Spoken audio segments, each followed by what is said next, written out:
Michael Cargile. I'm the Emeritus Chair of Research for the American Association of Acupuncture and Oriental Medicine. Our group, our research group, has been using the Pap-imi with respect to various dimensions of integrated healing because it seems to cross all lines of physiological, biochemical, and electrochemical phenomena that pertain to the proper operation of a living cell.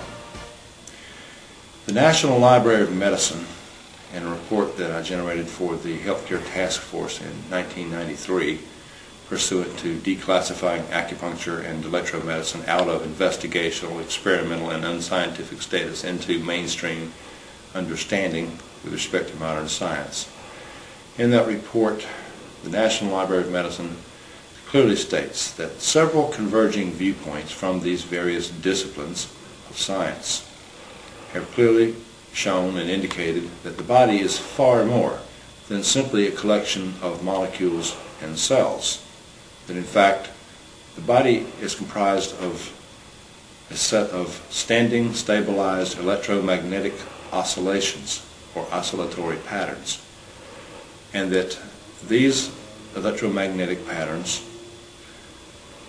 the changes in these patterns occur before any morphogenesis or pathogenesis. That is to say, they precede morphogenesis or pathogenesis, the generation of normal body parts or diseased body parts. So changes in the standing wave pattern of the electromagnetic field of the body will always precede the development of a disease in the body. The Pap-imi finds these simply by stimulating areas of energetic blockage toward normalcy and toward an optimum energetic range. The basis of this is best established, to my mind, by the work done by Drs. Harold Urey and Stanley Miller, the University of Chicago, where the Nobel Prize was given in 1960 for the results of their experiment, which showed that with a collection of amino acids in an aqueous environment and a reducing atmosphere of nitrogen, not oxygen, which nitrogen obligatorily existed in the atmosphere before molecular oxygen, which was dependent upon photosynthesis. So before there was chlorophyll and photosynthesis, there was a nitrogen atmosphere. And they duplicated what they felt were the primordial atmosphere, the primordial conditions upon which all life is based, upon which molecular self-assembly and the assembly of cells occurred, and unicellular life. Unicellular life logically precedes multicellular life. What they found was the only missing ingredient towards molecular self-assembly, self-organization into a cellular structure or into the subcomponents of cellular structure, such as respiratory and photosynthetic pigments. It only occurred whenever there was a spark discharge, when they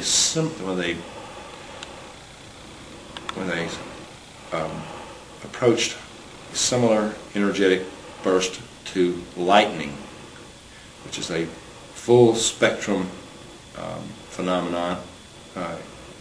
Lightning releases everything from X-rays and gamma rays to radio waves and microwaves, and it also releases spectrum in the visible range.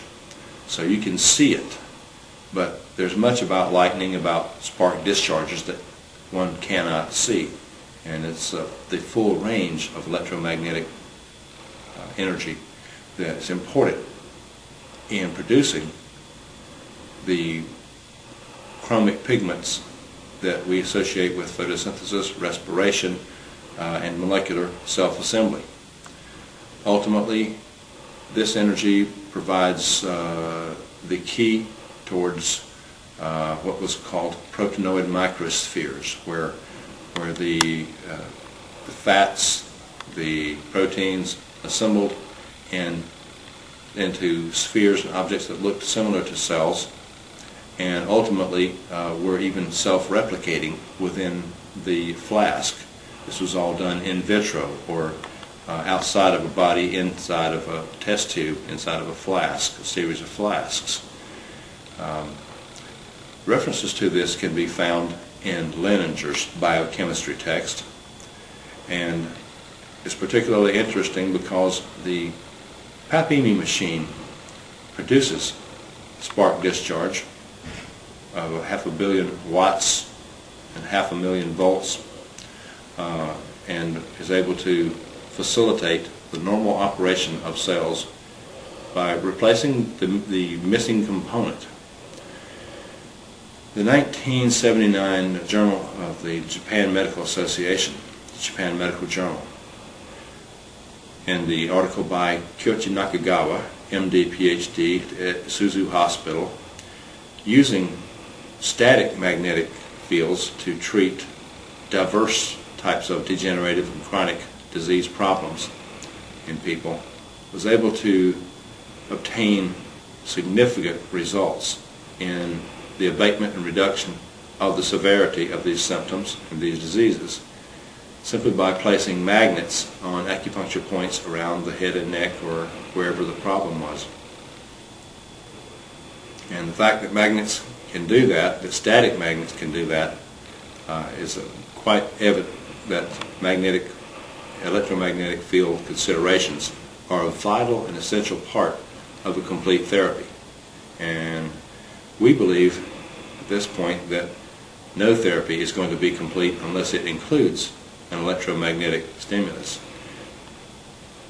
To my knowledge, the Pap-imi machine is the only one of the technologies which covers a full spectrum of X-rays, microwaves, visible light that basically emanates into an organism and facilitates cellular regeneration. We believe that it enhances ATP and that it clearly stimulates mitochondrial activity, upon which all cellular bioenergetics depend. The production of adenosine triphosphate, currency of energy for all life on the planet. These are the most compelling aspects of the ion magnetic induction that we are currently investigating, and it's been our pleasure to integrate this into the total repertoire of resources to provide a more effective, efficacious, and enduring healing response in our patients.